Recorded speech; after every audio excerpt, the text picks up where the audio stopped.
안녕하세요. 예. 안주 잘 보내셨어요? 예. 저 오늘 아침에 좀 쌀쌀했는데 감기들 조심하시고요. 자, 오늘 공법 7주차 수업입니다. 오늘하고 오늘은 이제 2월달 마지막 주인데 다음 주까지 해서 1, 2월 과정은 다 마치도록 하고요. 그리고 이제 지금 우리 건축법 앞부분밖에 못 봤는데, 자, 오늘 건축법 부지런히 나가고 다음 주에 이제 건축법하고 주택법까지 해서 1, 2월 과정은 마치도록 하겠습니다. 이번에 명절 연휴 걸려가지고 8주밖에 안 나왔어요.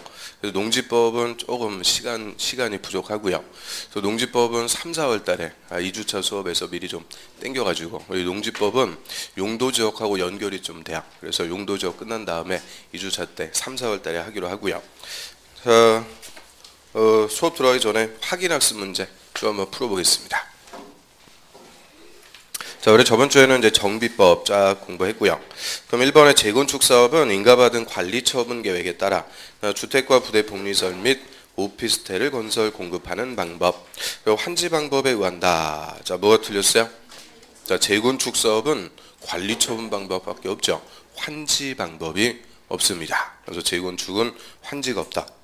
틀렸고요. 2번 주거환경 개선 사업은 정비계획 공람 공고일 현재 토지동 소유자 과반수의 동의받아왔고 시장원수가 직접 시행하거나 주택공사 등을 시행자로 지정해서 시행하게 할 수 있다. 그럼 주거환경 개선 사업은 달동네를 개발, 그러니까 시장군수, 주택공사 등 공공이 합니다. 그런데 동의요건이 틀렸죠. 토지동 소유자 3분의 2 이상과 세입자 세대수 과반수의 동의를 각각 얻어갖고 시행하고요. 그 다음에 3번 조합은 사업시행 인가를 받은 후 총회에서 정관이 정하는 경제입찰 방법으로 건설업자 또는 등록사업자를 시공자로 선정한다. 그러면 건설회사를 시공자로 선정하는데요. 조합은 조합 설립 인가 후, 사업시행 인가 후가 아니고 조합 설립 인가 후에, 총회에서 정관이 정하는 게 아니고 국토부 장관이 정하는 경제입찰 방법으로 시공자를 선정합니다. 그 다음에 4번에 시도지사는 안전진단 결과 도시계획, 지역여건 등을 종합적으로 검토해서 정비계획 수립해서 재건축 사업 시행할지 말지 여부를 결정한다. 그러면 재건축 사업에서만 안전진단이라는 절차가 있고요. 자, 안전진단 결과 등을 고려해서 재건축 할지 말지, 자, 누가 결정해요? 시도지사가 아니고 시장군수가 결정합니다. 그 다음 5번 재건축 사업의 추진위원회가 조합을 설립하려면 토지등 소유자 4분의 3 이상 및 토지면적 2분의 1 이상 토지 소유자 동의를 얻어갖고 시장원수한테 인가받는다. 그럼 조합 설립 인가 신청할 때 동의요건 4321, 자, 요거는 재개발 또는 도시환경 정비 사업에서 동의요건이고요. 재건축 사업은 주택단지 안에서 동별로 구분 소유자 과반수, 그리고 전체 구분 소유자 토지 면적 4분의 3, 동별 과반수 전체 4분의 3 이상의 동의를 각각 얻어야 되고요. 그 다음에 6번에 조합이 시행하는 재건축 사업에서 토지 등 소유자는 의무적으로 조합원이 된다. 자, 재건축 사업은 공익사업이 아니기 때문에 토지 등 소유자 다 조합원이 되는 게 아니고요. 동의한 자, 토지 등 소유자로서 동의한 자만 조합원이 됩니다. 그럼 7번에 조합원 수가 50명 이상인 조합은 대의원회를 둘 수가 있다. 자, 정비사업 조합은 둘 수 있는 게 하나가 없어요. 다 둬야 된다. 그리고 조합원 수가 50명이 아니고 100명 이상인 조합은 대의원회를 둬야 된다. 반드시 두게 되고요. 그다음 8번에 관리처분 계획의 내용 중 분양 설계에 관한 계획은 사업시행 인가 신청일 기준으로 수립한다.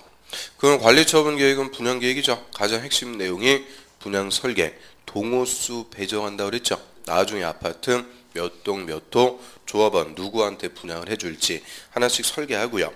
자는 분양 설계는 분양 신청을 다 받아가지고 원하는 평형대 맞춰갖고 설계를 해줘야 되니까 분양 신청 기간 만료일, 분양 신청 기간이 끝났을 때를 기준으로 해서 수립하고요.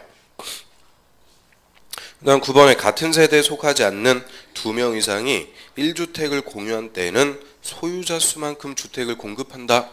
자, 공유하고 있을 때 소유자 수만큼 주는 거 아니죠? 1주택, 1세대 1주택, 1인 1주택. 공유하고 있어도 1주택만 공급합니다. 그 다음에 10번. 업무를 분양받을 자는 시행자가 소유권 이전에 관한 내용을 공보에 고시한 날에 그 건물의 소유권 취득한다. 그럼 조합원은 분양받은 아파트의 소유권 고시한 날에 취득하는 게 아니고 다음 날, 항상 취득은 다음 날, 이전 고시 다음 날 소유권을 취득하고요.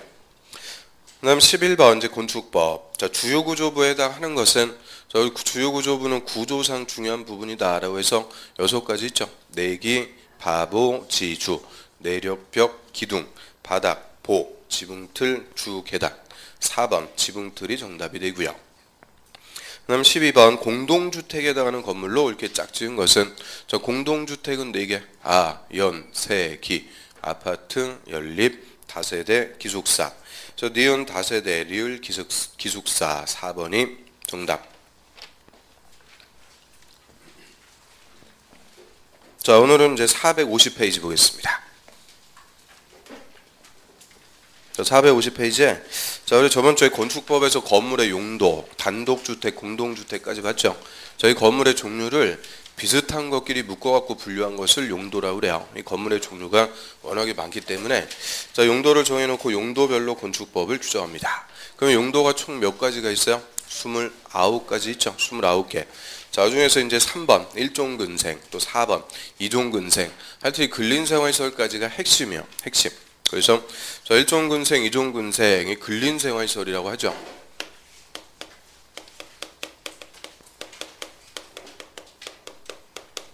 저는 이런 그대로 가까운 이웃 지역에서 우리 생활 편익을 제공해주는 시설들, 우리 주변에서 흔히 볼 수 있는 시설들이 다 근린생활시설, 근생이라고 하고요. 그런데 이 근린생활시설은 일종근생이 있고 이종근생이 있어요. 일종하고 이종, 크게 2가지로 구분합니다. 일종근생은 필수적인 생활시설이라고 그래요. 사람 살려면 반드시 있어야 되는 필수적인 생활시설. 그래서 우리 저 국토법에서 배웠던 21개 모든 용도 지역에서 다 건축이 가능합니다. 그래서 어떤 지역이든 상관없어요. 다 건축할 수 있는 필수적인 생활시설을 일종근생이라고 한다면 자, 이종근생은 임의적인 생활시설이라고 그래요. 있으면 편리한데 있으면 주거환경을 침해하는 성격이 있어요. 좀 시끄럽고 더럽고 냄새나고 이런 생활시설들은 이종근생. 그리고 이종근생은 양호한 주거환경을 보호하자. 양호한 주거환경을 보호하는 게 무슨 지역이요? 전용주거지역. 그래서 이 전용주거지역에서는 이종근생은 건축이 금지입니다. 이 주거환경을 침해하는 성격이 있기 때문에 전용주거지역에서는 건축을 할 수 없도록 하죠.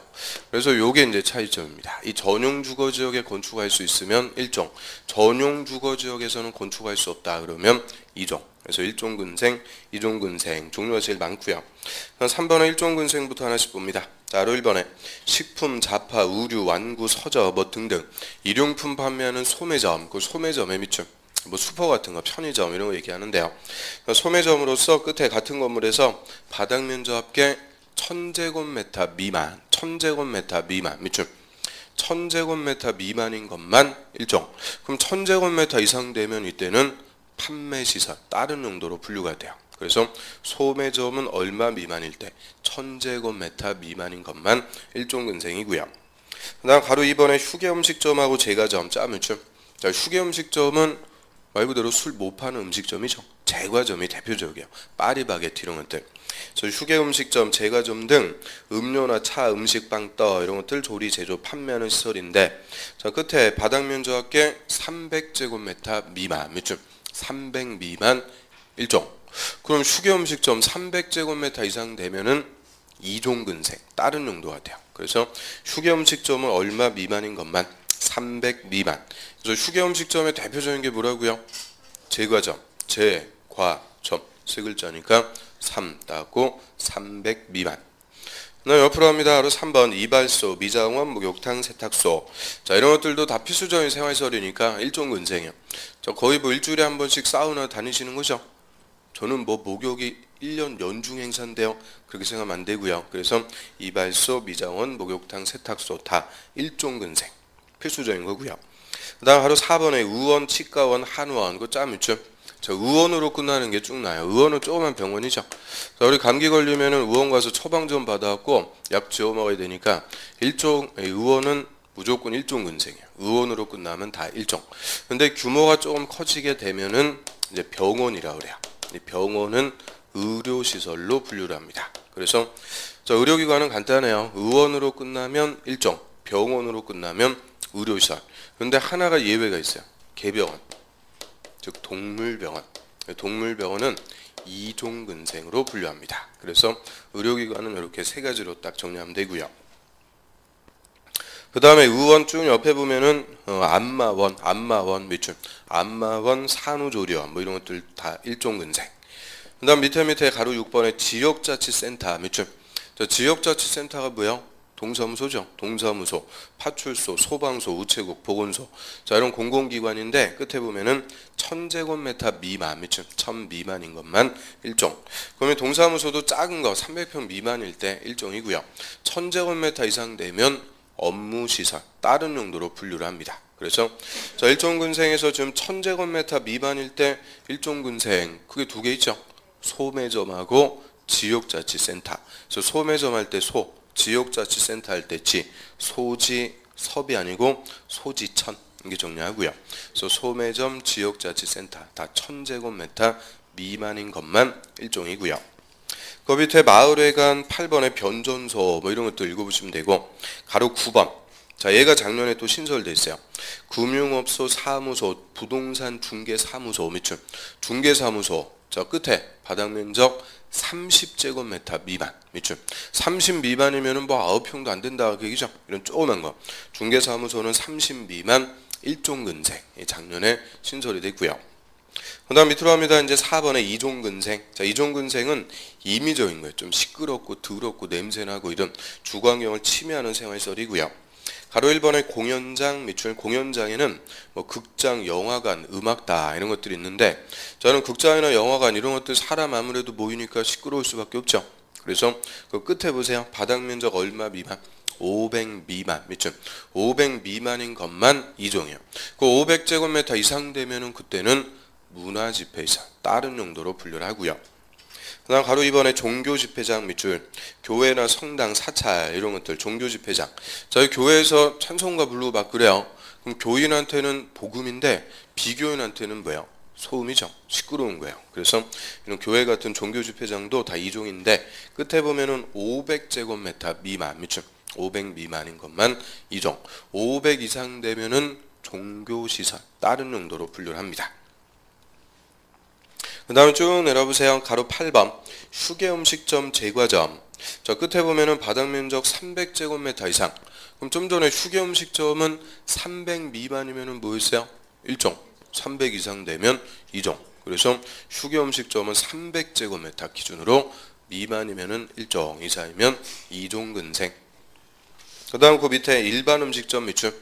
자, 일반 음식점은 면적에 상관없어요. 무조건 이종근생입니다. 그럼 일반 음식점 이렇게 문에 붙어 있는 거 혹시 보셨어요? 자, 일반 음식점이 뭘까요? 술 파는 음식점이죠. 우리 뭐 삼겹살집, 감자탕집 이렇게 밥 먹으면서 반주도 하고 그런 술 파는 음식점을 일반 음식점. 아무래도 술 팔고 그러니까 이거는 뭐 시끄러워요. 이종근생. 넘어갑니다. 그 다음에 10번에 장의사도 있고 동물병원, 그 밑줄. 동물병원, 뭐 개병원이라고 그러죠. 또 개미용실. 아주 동물들 호강합니다. 그래서 동물병원은 이종근생. 그 다음에 그 밑에 12번 독서실 또 밑줄. 독서실. 자, 이거는 중고등학생들 이용하는 독서실 얘기예요. 자, 독서실 조용해요, 시끄러워요? 절대 시끄러운 거예요. 그래서 독서실은 시끄러우니까 총무를 둬서 조용하도록 시키는 거고요. 제일 시끄러울 때가 언제겠어요? 수능 100일 전. 자, 옥상 올라가고 뭐 100일주 먹고 그리고는 무슨 대학교 가겠다 그냥 고래고래 소리를 막 질러. 듣도 보도 못한 데 가겠다고. 아무튼 그래서 이 독서실은 절대 조용한 거 아니에요. 절대 시끄럽다. 시끄러운 거니까 이종근생이에요. 그 다음 그 밑에 14번 금융업소, 사무소, 부동산 중개사무소 밑줄. 자, 중개사무소 끝에 보면은 500제곱미터 미만 밑줄. 500 미만이면은 이종. 그럼 조금 전에 부동산 중개사무소 일종근생은 얼마 미만이었어요? 30 미만. 30 미만 일종. 500 미만은 이종. 500 이상 되면 업무시설로 분류합니다. 그래서 이 중개사무소는 용도가 3개나 되는 거예요. 30 미만일 때 1종, 500 미만일 때 2종, 500 이상 되면 업무시설. 또 15번 다중생활시설 밑줄. 다중생활시설은 많은 사람들이 생활하는 시설이고요. 소위 이제 고시원이라고 불렀죠. 고시원. 근데 이름이 고시원이지 거기 뭐 고시 공부하고 그런 거 아니죠. 제일 어려운 사람들이 한 달에 뭐 한 10만 원 정도 내고 숙식을 해결하는 장소, 그런 걸로 전락해버린 게 이 고시원입니다. 그래서 다중생활시설 이름을 바꿨고요. 다중생활시설도 끝에 보면은 얼마 미만? 500 미만 밑줄. 500 미만인 것만 이종. 500 이상 되면 고시텔 그래가지고 숙박시설 따로 불려요. 500 미만인 것만 이종. 그럼 이종근생은 500 미만인 게 제일 많네요. 저 뭐 있었어요? 공연장, 종교집회장, 부동산 중개사무소, 다중생활시설 다 얼마 미만인 것만 500 미만인 것만 이종이고요. 그 다음 쭉 내려가셔갖고요. 17번 단란주점. 단란주점은 또 뭐예요? 단란주점. 이거는 술 파는 노래방을 단란주점이라고 그러죠. 그래서 원래 노래방에서는 술 못 팔아요. 근데 술도 팔게 허가를 받으면 그때부터는 단란주점. 그럼 얘하고 유흥주점하고의 차이점은 단란주점에는 유흥 종사자를 둘 수가 없어요. 즉 아가씨를 법적으로 둘 수가 없습니다. 그런데 단란주점 가서 뭐 아가씨 한 2명 부르고 양주 한 3병 깠다. 얼마 나오는 거예요? 150. 그래서 자, 그 단란주점은 끝에 얼마 미만이요? 150 미만 밑줄. 그래서 150이 괜히 나오는 게 아니죠. 저 단란주점 가면 얼마 쓴다고요? 150. 그래서 150 미만인 것만 이종. 150 이상 되면 얘는 룸사롱과 똑같아요. 위락시설로 따로 분류하고요. 그 다음에 18번에 안마실소 밑줄. 노래 연습장. 노래방 뭐 당연히 시끄러운 거고요. 자, 안마실소는 이종이요. 그런데 안마원은 또 뭐였어요? 안마원. 안마원은 의원하고 똑같은 거예요. 일종. 그래서 안마원, 안마실소 달라요. 안마원은 진짜 아파서 하는 거죠. 진짜 아파서 하니까 필수적인 거예요. 근데 안마실소는 진짜 아파서 하는 거 아니죠. 그럼 왜 가냐? 됐어요. 아무튼 그래서 안마실소는 진짜 아파서 하는 거 아니니까 이종근생, 임의적입니다. 그래서 지금 우리가 1종근생하고 2종근생 얼마 미만 이렇게 다 정리했죠. 자, 이게 나머지 용도하고 다 연결이 되는 거예요. 이상일 때는 다른 용도로 가는 거니까 하여튼 2종근생까지가 핵심, 제일 중요하고요. 그 면적도 신경 써갖고 보셔야 돼요. 이 시험에서도 잘 물어봐요. 다음 중 1000제곱미터 미만일 때 1종근생인 것은 뭐 이런 식으로 잘 물어보니까 그 1종근생, 하여튼 2종근생까지 핵심. 그 다음 나머지 것들은 이제 제목하고 그 개념 정도 보면 돼요. 그 5번에 문화 및 집회시설은 구경하러 가는 건물이에요. 구경하러 간다. 그래서 아래 1번에 공연장. 공연장 대표적으로 뭐 있었어요? 공연장, 극장, 영화관, 음악당 이런 공연장으로서 2종근생에 해당하지 않는다. 얼마 이상? 500제곱미터 이상. 그래서 뭐 극장 큰 거 있죠? CGV 이런 것들은 다 무슨 시설이냐? 문화 집회시설. 그 다음에 집회장에 예식장도 있고요. 3번에 관람자, 뭐 경마장. 옆으로 합니다. 자, 5번에 동물원, 식물원 밑줄. 자, 이것도 시험에 몇 번 물어봤죠. 동식물원은 동식물 관련 시설이다 그러면 안 돼요. 동물원, 식물원 다 뭐하러 가요? 구경하러 가니까 문화 및 집회시설. 그 다음에 6번에 종교시설의 종교집회장 2종에 해당하지 않는 것. 그럼 교회나 성당이나 사찰 이런 것들 얼마 이상이면 500 이상 되면 종교시설. 그 다음 7번에 판매시설로 합니다. 자, 판매시설에는 뭐 시장, 도매시장, 소매시장. 바로 3번에 상점에서 동그라미 1번. 그 식품, 잡화, 의류, 완구, 뭐 서적 등등을 일용품 등을 판매하는 소매점인데 1종에 해당하지 않는 것. 그럼 1종에 해당하지 않는다. 얼마 이상? 1000 이상이죠. 소지 1000. 소매점은 1000 미만일 때 1종. 1000 이상 되면 판매시설. 그러니까 이마트 이런 것들은 1종근생이 아니고 뭘로 한다는 거예요? 판매시설. 판매시설로 따로 분류하고요. 그 다음 밑에 8번에 운수시설. 이건 뭐 운송수단과 관련되는 탈 것과 관련되는 거니까 고속버스 터미널. 철도시설은 철도 역사 얘기합니다. 우리 철도 역사는 건축법 적용해요. 그래서 용도가 운수시설. 뭐 공항, 항만 다 운수시설이고요. 9번에 의료시설의 병원들. 뭐 종합병원, 치과병원, 한방병원. 병원으로 끝나면 다 의료시설이에요. 그래서 의원은 뭐라 그랬어요? 의원은 일종, 병원은 의료. 그런데 동물병원은 뭐였어요? 2종. 동물병원은 2종. 그럼 정신병원은 뭘로 가겠어요? 정신병원. 의료시설. 또 정신병자 또 동물로 보고 그러면 안 된다 그죠? 그래서 병원은 다 의료시설인데 동물병원만 2종입니다. 그 다음 그 밑으로 합니다. 10번에 교육연구시설의 1번 학교. 자, 학교 유치원 밑줄, 유치원 초, 중, 고, 대학교, 학교는 다 교육연구시설이고요. 유치원도 학교요. 교육연구시설. 그 다음에 4번으로 와보세요. 학원. 자, 학원인데 가로에 자동차 학원, 무도학원 2개 밑줄. 2개는 제외입니다. 그럼 자동차 학원, 무도학원은 문의만 학원이라고 그래요. 요거는 교육연구시설이 아니고요. 자동차 학원은 자동차 관련 시설. 무도학원, 무도학원이 뭐예요? 무도학원. 댄스 교습소. 좋은 거 배우러 가죠. 그래서 아무튼 댄스 교습소 요거는 교육연구시설이 아니고 위락시설 따로 분류합니다. 그 다음에 또 밑에 거 6번에 도서관 밑줄. 도서관. 자, 이거는 이제 구립도서관 같은 거, 중앙도서관 뭐 이런 거 생각하시면 돼요. 도서관은 교육연구시설인데 독서실은 뭐였어요? 독서실. 2종 근생. 그래서 독서실은 2종, 도서관은 교육연구. 항상 비슷한 거 바꿔서 물어보는 거예요. 그래서 도서관은 평생 한번 안 가보는 거죠. 자, 아무튼 도서관은 교육연구시설. 그 다음에 11번에 노유자 시설에는 아동 관련 시설의 어린이집 밑줄. 자, 어린이집은 노유자 시설인데요. 유치원은 또 뭐였어요? 유치원. 교육연구시설. 이 비슷한 것 같은데 또 달라요. 유치원은 교육부소관이기 때문에 학교, 교육연구시설이고요. 어린이집은 노유자 시설. 넘어갑니다. 그 다음에 12번에 수련시설의 가로 3번 유스호스텔. 그 밑줄. 유스호스텔. 저 유스호스텔 우리 가봤을까요? 안 가봤을까요? 다 봤죠? 그 어렸을 때 그 수학여행 가서 경주 수학여행 가서 자던데 그게 다 유스호스텔이라고 그래요. 그래서 유스호스텔 이렇게 써 있는데 그 수로 바꾸면 돼요. 유수호스텔.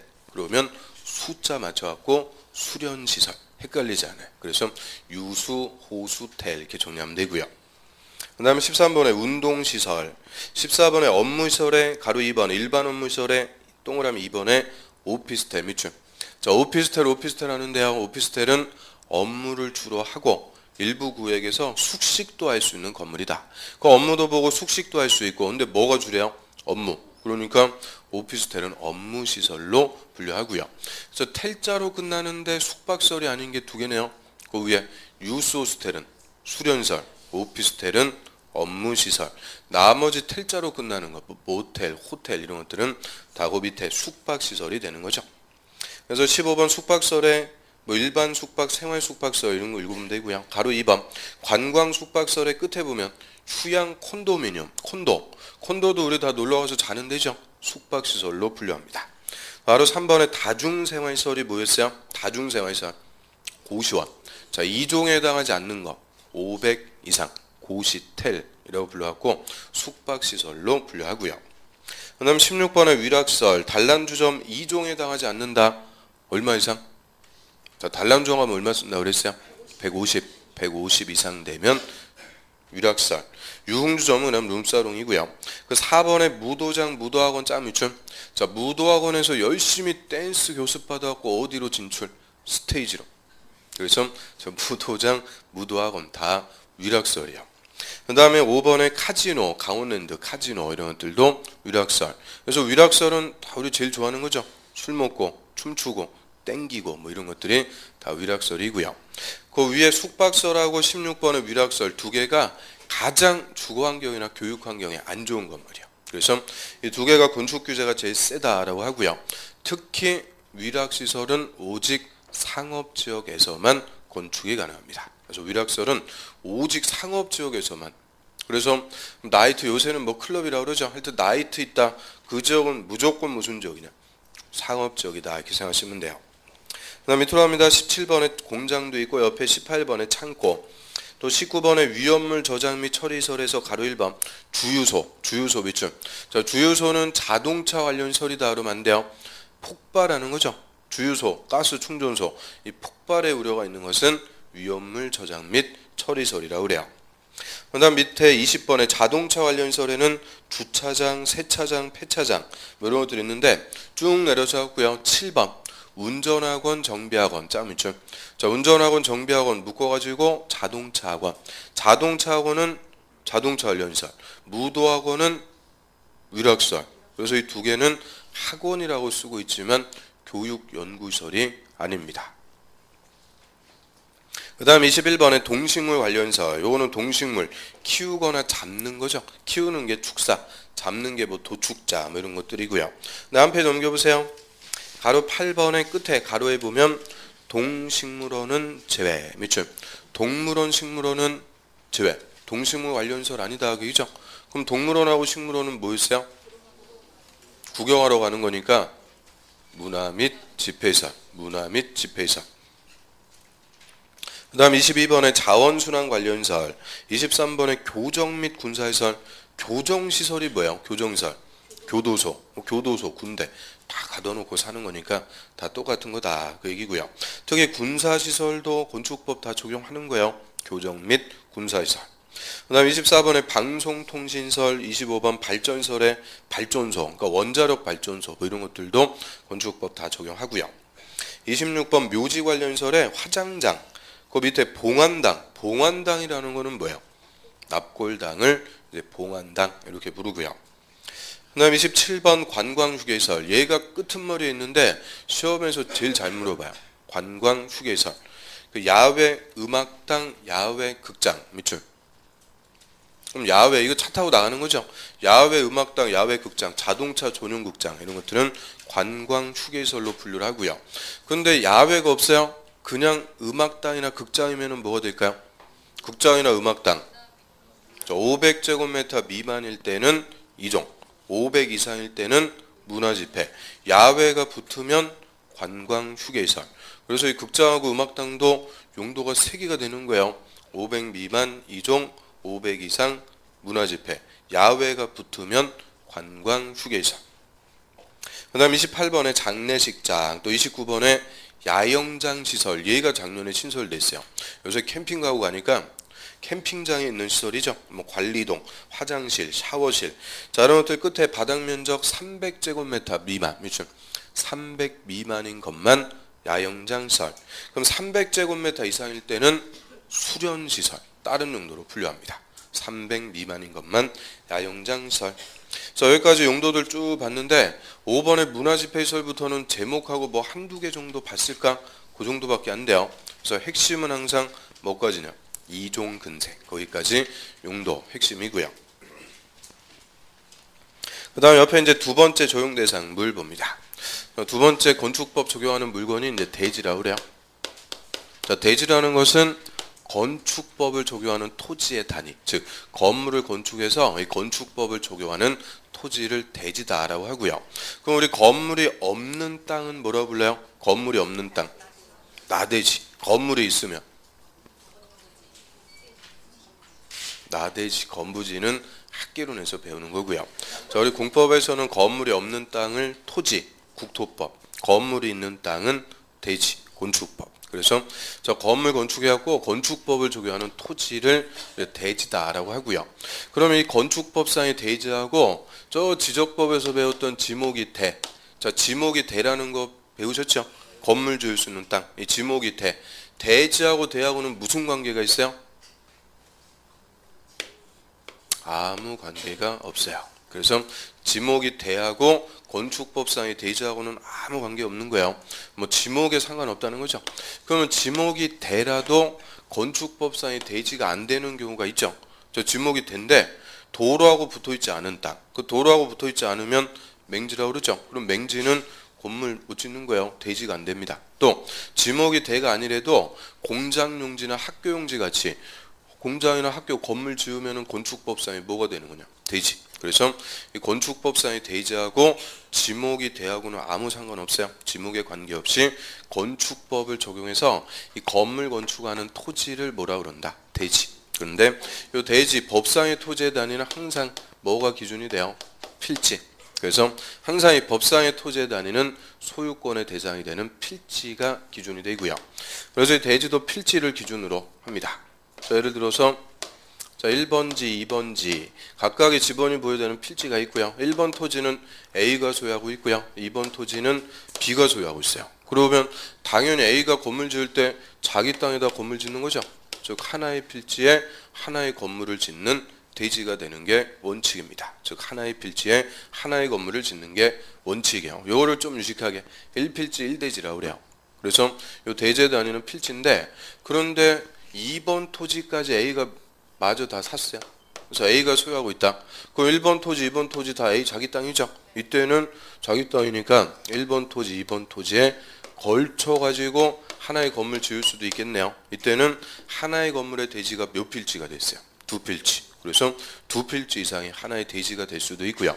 또 넓은 땅의 일부에다가만 건물 지을 수도 있겠죠. 이때는 1필지 일부를 하나의 대지로 할 수도 있다 하는데, 예외가 있지만 원칙 대지의 단위는 뭐가 기준이다? 필지. 그래서 이번에 대지 한번 봅니다.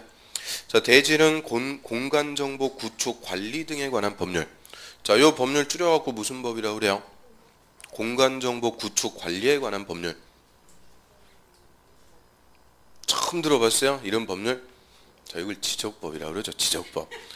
이거 공시법에서 첫 번째로 배우는 법률 이름이 얘 아니에요. 지적법. 그래서 지적법에 따라서 각 필지로 나눈 토지 비율, 각각의 필지로 나눈 토지를 말한다. 딱 끊습니다. 그럼 대지는 지금 뭐래요? 대지란 지적법에 따라서 각각의 필지로 나누어진 토지. 그럼 각각의 필지가 뭐가 된다? 대지. 그거를 1필지 1대지, 즉 대지의 단위는 필지다 그 얘기고요. 자, 그런데 다만 일정한 경우에는 2개 이상의 필지를 하나의 대지로 할 수도 있고, 또 쭉 내려오면 1필지 일부를 하나의 대지로 할 수 있는 예외들도 또 쫙 나오죠. 근데 요거는 이제 공법이라든지 다른 법에 좀 기본 베이스가 깔려야 제대로 이해가 될 수 있으니까 지금 뭐 눈길도 주지 마시고 한 다음 과정 정도, 그 정도 가서 한번 봅니다. 그래서 그냥 원칙, 자, 대지의 단위는 뭐라고요? 필지. 소유권의 대상이 되는 필지를 기준으로 해서 하나의 필지에 하나의 건물을 짓는 게 원칙입니다. 자, 이 정도 하고요. 넘겨보세요. 자, 3번에 이제 건축 설비가 있고 4번에 공작물. 그럼 건축 설비라는 것은 건물하고 딱 일체를 이루어갖고, 그리고 공작물은 건물하고 따로 축조해요. 분리 축조해서 둘 다 건물의 효용을 높여주는 것이다 라고 합니다. 건물의 이용 가치를 높여주는 것들인데, 건물하고 일체를 이루고 있으면 뭐라고 부르고요? 설비. 건물하고 따로 분리 축조해서 효용을 높여주는 것은 공작물. 자, 이런 것들도 다 적용 대상물이죠. 일단 설비부터 옵니다. 자, 건물에 설치하는 전기, 전화, 초고속 정보통신은 인터넷, 지능형 홈 네트워크. 자, 이걸 소위 뭐라고 불러요? 유비코터스라고 그러죠. 됐어요. 아무튼 그 다음에 가스, 급수, 배수, 환기, 난방, 소화설비, 그 밑에 승강기의 동그라미, 승강기, 엘리베이터. 이게 대표적인 건축 설비입니다. 자, 그리고 엘리베이터는 건물하고 띄워버리면 아무 의미가 없는 거죠. 건물하고 일체를 이어서 효용을 높여준다. 그래서 자, 이런 것들을 다 설비. 근데 4번에 공작물. 자, 공작물은 동그라미 1번에서 두 번째 줄의 끝에. 자, 다음에 공작물을 축조. 근데 가로 열고 건물하고 분리해서 축조. 그러니까 공작물은 건물하고 따로 축조한다는 거죠. 그래서 일정한 공작물을 축조하려는 자는 밑에 줄 시군구청장에게 신고, 밑줄 시군구청장에게 신고하도록 합니다. 그래서 이 공작물은 건물하고 따로 분리해서 축조하는 거기 때문에 무조건 건축법 적용하는 게 아니고요. 그 박스에 해당하는 공작물만 축조 신고를 해서 건축법을 적용하도록 합니다. 그래서 공작물은 그 박스에 있는 거 그 단순한 게요. 1번 높이 6m 넘어가는 뭐예요? 굴뚝. 굴뚝은 그 높이 얼마 넘어갈 때만 6m 넘어갈 때. 또 밑에 높이 4m 넘어가는 광고탑, 광고판 같은 거는 높이 얼마 넘어갈 때만 4m. 이런 식으로 그 써 있는 거 그대로 단순 암기, 애우면 끝나는 거죠. 그 애우는 거는 잘하시잖아요. 암기력은 좋죠. 애우는 거 뭐 잘 안 돼요. 그러면 이해는 잘하시죠. 이해력은 딸려요. 그럼 집중력은 어때요? 집중력은 현저히 없어요. 그럼 체력은 아직 체력은 괜찮아요. 자, 아무튼 총체적 난국인데, 자, 이런 단순 암기는 암기법이 다 있어요. 근데 그거 뭐 다 지금 해버리면은 제 1년간 써먹을 거 없으니까 맛배기로. 그 1번 굴뚝은 높이 얼마라고요? 6m. 자, 굴뚝 이렇게 있으면 연기가 이렇게 나요. 그래서 자, 굴뚝은 높이 얼마 넘어갈 때? 6m 넘어갈 때만 건축법을 적용합니다. 그러면 자, 높이 6m짜리 굴뚝을 축조하려면 신고해야 된다. OX. 자, 높이 6m인 굴뚝을 축조하려면 신고해야 된다. OX. X죠. 자, 6m 넘는, 즉 6m까지는 건축법 적용하지 않는다. 6m 넘는다는 게 초과하는 거죠. 하여튼 일일이 다 말씀을 드려야 돼요. 그래서 굴뚝은 6m 이하까지는 건축법 적용 안 하는 거예요. 6m 초과할 때 건축법을 적용하게 됩니다. 자, 이런 식으로 이제 앞으로 하나씩 또 추가하고요. 뭐 기대되고 막 그러죠. 자, 오늘은 맛배기 그 정도 안 합니다. 그 다음에 옆에 이제 예제 2번 문제 보겠습니다. 자, 건축법이 모두 적용되지 않는 건물이 아닌 것은, 그럼 건축법 적용하는 거 찾아라 그죠? 그리고 저번 주에 건축물이지만 건축법 적용 안 하는 건물 5개, 문화철도, 곡헌수, 문화철도, 곡헌수 이렇게 외웠죠. 그러면 정답은 당연히 4번이죠. 지역자치센터, 이 동사무소. 지역자치센터는 건축법 다 적용해요. 그래서 용도가 들어가죠. 자, 지역자치센터, 얘는 용도가 뭐였어요?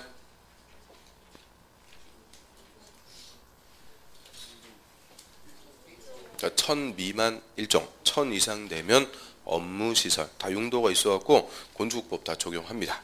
그 다음에 그 5번에 궤도가 또 나왔는데, 저번주에 제가 궤도도 말씀드렸네요. 궤도가 뭐라고 그랬어요? 철도하고 똑같은 거라고 그랬죠. 근데 철도는 직선이고 궤도는 원형이라고 그랬죠. 그래서 서울 지하철 2호선 원형으로 된 철도를 궤도, 그래서 궤도나 뭐 철도나 같은 거고요. 자, 넘어갑니다. 그 다음에 460.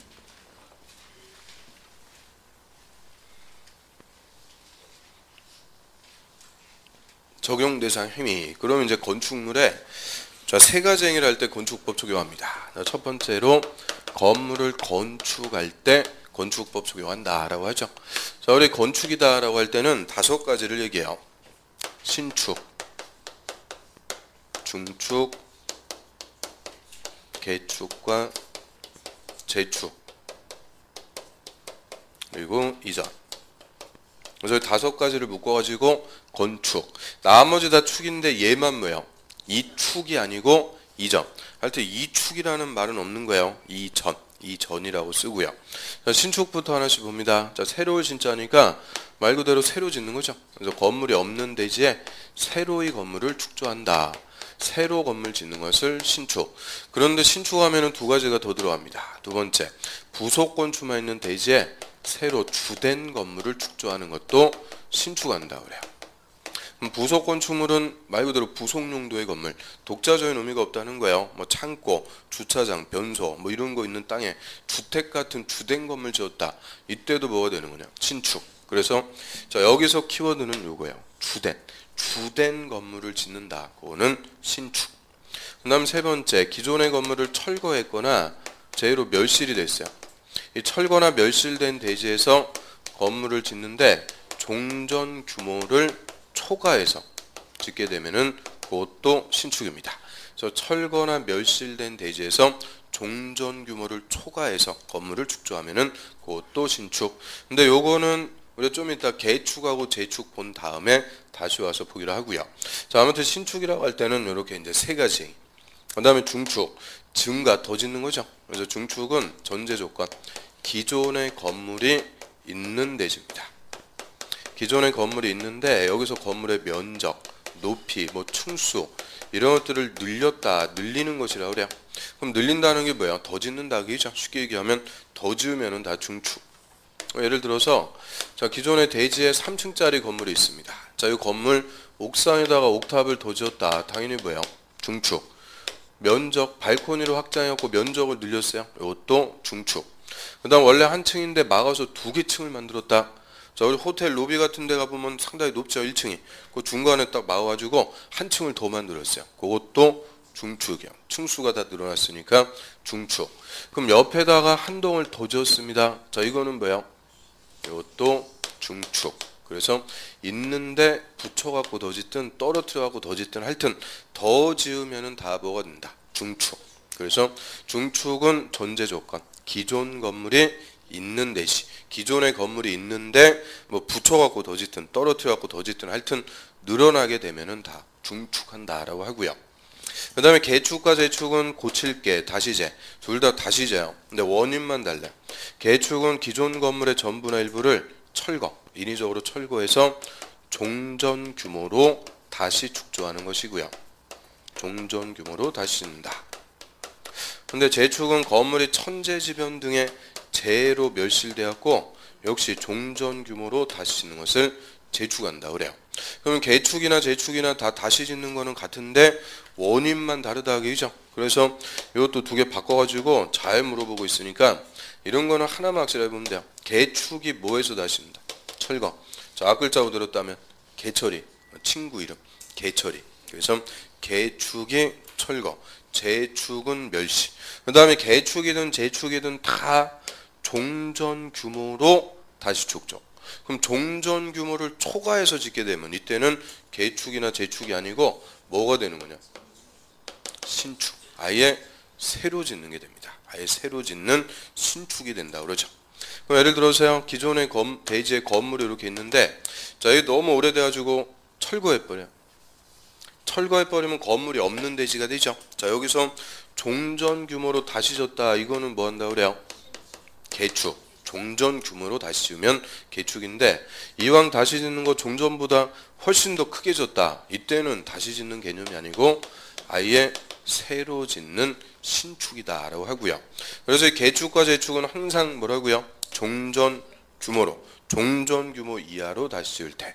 그럼 종전 규모를 초과해버리면 그때는 신축, 아예 새로 짓는 신축이라고 하고요. 그 다음에 이전은 현실적으로 없는데 이 요거는 또 시험에서 잘 물어봐요. 그래서 이전하면은 첫 번째 건축물의 주요 구조부를 해체하면 안 돼요. 주요 구조부를 해체하지 않고, 이게 첫 번째 효과. 그러면 저 주요 구조부 오늘 문제에서도 봤죠? 주요 구조부 하면은 6개. 내기, 바보, 지주. 이 주요 구조부를 해체하지 않고, 두 번째 같은 대지에서 다른 위치로 옮기는 것을 이전한다라고 합니다. 그럼 같은 대지 안에서 위치만 조금 바꾸는 거고요. 절대 이거 다른 대지로 옮긴다 그러면 이전이 안 돼요. 그럼 예를 들어서 자, 1번 대지, 2번 대지. 1번 대지에 건물이 이렇게 있어요. 자, 1번 대지의 건물을 그대로 2번 대지로 옮겨왔습니다. 그럼 이게 다른 대지로 옮긴 거죠. 저럼 2번 대지 입장에서는 뭐예요? 건물 없었는데 새로 진 거니까 신축이라고 그래요. 신축. 근데 2번 대지에 이미 건물이 있었는데 1번 대지에 건물을 옮겨갔다. 그러면 있었는데 더 짓게 된 거니까 이때는 중축. 그래서 다른 대지로 옮기면 신축 아니면 중축. 절대 이전이 아니고요. 이전은 꼭 같은 대지에서 건물의 위치만 조금 바꾸는 거. 그거를 이전한다라고 하는데, 그럼 내력벽, 기둥, 바닥 이런 거 해체 안 하고 건물 옮길 수 있어요? 이 건물 옮길 수 있어요? 못 옮기죠. 그래서 일반적인 건물은 이전한다 이런 거 없어요. 뭐 이동식 구조 같은 특수한 경우에나 이전한다 이런 용어를 쓸 수가 있고요. 자, 아무튼 요건 정도 정리하고, 그래서 이 건축하면은 요 5가지요. 그냥 건축하면은 새로 짓는 거 신축만 얘기하는 게 아니라는 거죠. 신축, 중축, 개축, 재축과 이전 5개를 합쳐갖고 건축. 그러면 건축 이 5개 중에서도 제일 개념이 큰 거는 뭐겠어요? 신축, 새로 짓는 거. 그 다음이 더 짓는 거, 중축. 개축과 재축은 어차피 있던 거를 종전 규모로 다시 짓죠. 현상 변화가 거의 없어요. 이전은 뭐 위치만 조금 바꾸고. 그래서 똑같은 건축이라고 그래도 신축부터 내려올수록 개념이 작아지는 거예요. 그러면 우리가 요 신축을 할 수 있다. 신축할 수 있다 그러면 중축, 개축 이런 거는 당연히 할 수가 있어요. 그런데 중축을 할 수 있다 그러면 개축, 재축은 당연히 할 수 있지만 뭐는 안 되냐? 신축은 못한다 그 얘기입니다. 그래서 이 5개는 순서 그대로 악을 졌다고 신증, 개재, 이 내려갈수록 작아지는 개념이다 이렇게 정리하시면 되고요. 그럼 건축의 개념 정의.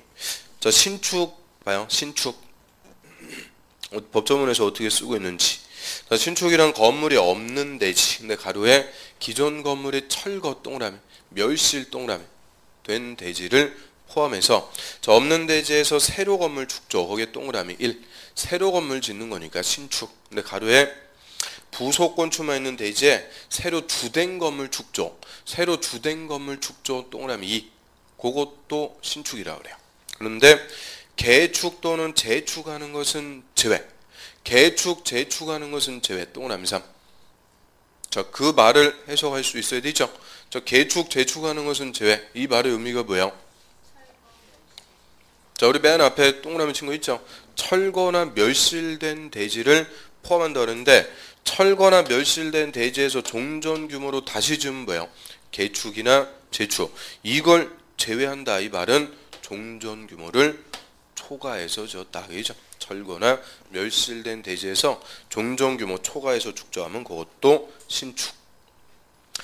그 다음에 중축, 개축을 읽어보시면 되고요. 재축 봅니다. 자, 얘가 또 작년에 개정됐는데, 자, 재축은 건물이 천재지변, 그 밖에 재로 멸실돼서 그 대지에 다음 요건을 모두 갖춰갖고 다시 축조한다. 그럼 일단 재축은 재로 멸실돼서 다시 짓는 거죠. 근데 요건 1번. 연면적 합계는 종전 규모 이하. 그러니까 면적은 무조건 종전 면적 이하야 돼요. 근데 두 번째 가로 1번. 동수나 충수나 높이 모두 종전 규모 이하. 그러니까 원칙은 다 종전 규모 이하야 되는데 가로 2번이 의미가 있는 거죠. 그게 작년에 신설된 거. 가로 2번 동수, 충수, 높이의 어느 하나가 종전 규모를 초과하는 경우에는 해당 동수나 충수, 높이가 건축법령 등에 모두 적합할 것. 그럼 이 말의 의미가 뭐겠어요? 재축할 때는 동수나 충수나 높이의 하나는 종전 규모를 초과해도 법령에 적합하면 재축으로 봐주겠다. 그 얘기죠. 그래서 자, 이게 개축하고 차이점이요. 개축은 무조건 종전 규모 이하예요. 무조건 종전 규모 이하.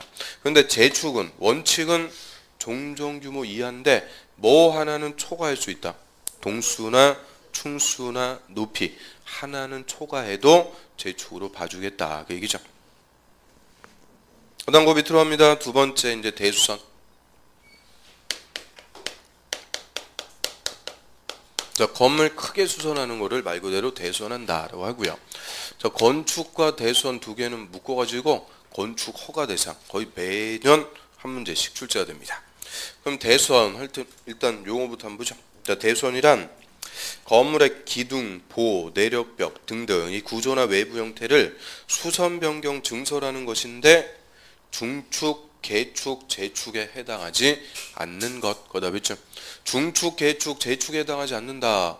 즉 건축에는 미치지 않는다. 그죠? 건축까지는 해당하지 않는 별도로 건축법을 적용하는 행위로서 대수선은 대통령령에서 총 9가지 행위가 규정이 됩니다. 박스에 9가지가 있고요. 자, 중에서 1번. 자, 얘 가지고 제일 잘 물어봐요. 그럼 1번. 그냥 벽 아니고 무슨 벽? 내력벽. 힘받는 외벽이죠. 내력벽. 이 내력벽을 증설 해체하거나. 자, 여기서 딱 끊으세요. 증설 해체하거나. 자, 증설은 증가하는 거고 해체는 없애는 거고 또 30제곱미터 이상 수선 변경하는 것이다. 수선 변경. 뭐 고치거나 바꾸는 건데요. 그럼 중간에 끊은 이유는 자, 증설 해체할 때는 면적 얼마 이상이요? 증설 해체할 때 앞에 면적 안 나오죠? 그 말은 면적에 상관없이 대수선. 근데 수선 변경하는 것은 얼마 이상? 30제곱미터 이상. 즉 증설 해체하는 것과 수선 변경하는 게 다르다는 거예요. 그러면 내력벽 10제곱미터 증설하는 것은 대수선이다. OX. 다시요. 내력벽 10제곱미터 증설하는 것은 대수선이다. OX. 오죠. 증설할 때는 면적에 상관없다 그랬죠. 뭐 10제곱미터가 됐든 뭐가 됐든 대수선. 그런데 내력벽 10제곱미터 수선하는 거는 대수선이다. 그럼 틀려요. 수선할 때는 얼마 이상? 30 이상. 그 다음 요거하고 똑같은 게 9번입니다. 옆에 이제 9번 먼저 봐요. 자, 건물 외벽에 사용하는 마감재. 자, 마감재를 역시 증설 해체하거나 딱 끊고 30제곱미터 이상 수선 변경. 그럼 마감재도 증설 해체할 때는 면적에 상관없이 대선. 수선 변경하는 것만 얼마 이상? 30제곱미터 이상입니다. 그 다음에 다시 2번으로 가요. 기둥. 자, 기둥을 증설해체하거나 딱 끊고 3개 이상 수선 변경한다. 그러면 기둥을 증설해체할 때는 몇 개 이상이요? 또 지원해 그러면 안 되죠. 개수에 상관없이 대선. 그 앞에 몇 개 이상 이게 안 나오니까 개수에 관계없다. 그런데 수선하고 변경할 때는 몇 개 이상으로 해야? 3개 이상. 그러면 자, 기둥 2개를 해체하는 것은 대손이다. OX. 다시요. 기둥 2개를 해체하는 것은 대손이다. 오죠. 해체할 때는 개수에 상관없다니까요. 아니 이게 무슨 국어 연습하는 거예요? 초등학교도 아니고. 그래서 증설 해체할 때는 개수가 필요가 없다는 거예요. 1개가 됐든 2개가 됐든 대손이 되는 거고, 수선하고 변경하는 것만 몇 개 이상? 3개 이상. 그 다음 그 밑에 보면은 대들보, 보도 마찬가지예요. 증설 해체하거나 딱 끊고 3개 이상 수선 변경. 그 밑에 거 지붕틀도 마찬가지예요. 지붕틀을 증설 해체하거나 딱 끊고 3개 이상 수선 변경. 그러니까 이 5개요. 이 5개는 증설 해체하는 것과 수선 변경하는 게 지금 다르다 그죠? 그러니까 이거 확실하게 구분하셔야 돼요. 증설 해체할 때는 면적이나 개수에 상관없이 대손이 되는 거고, 수선 변경하는 것만 30제곱미터 이상 또는 3개 이상. 그럼 이제 마지막 기회요. 기둥 하나, 보 하나, 지붕틀 하나 합쳐갖고 3개를 수선하는 것은 대손이다. OX. 다시요. 자, 기둥 하나, 보 하나, 지붕틀 하나 합쳐갖고 3개를 수선하는 것은 대손이다. OX. X죠.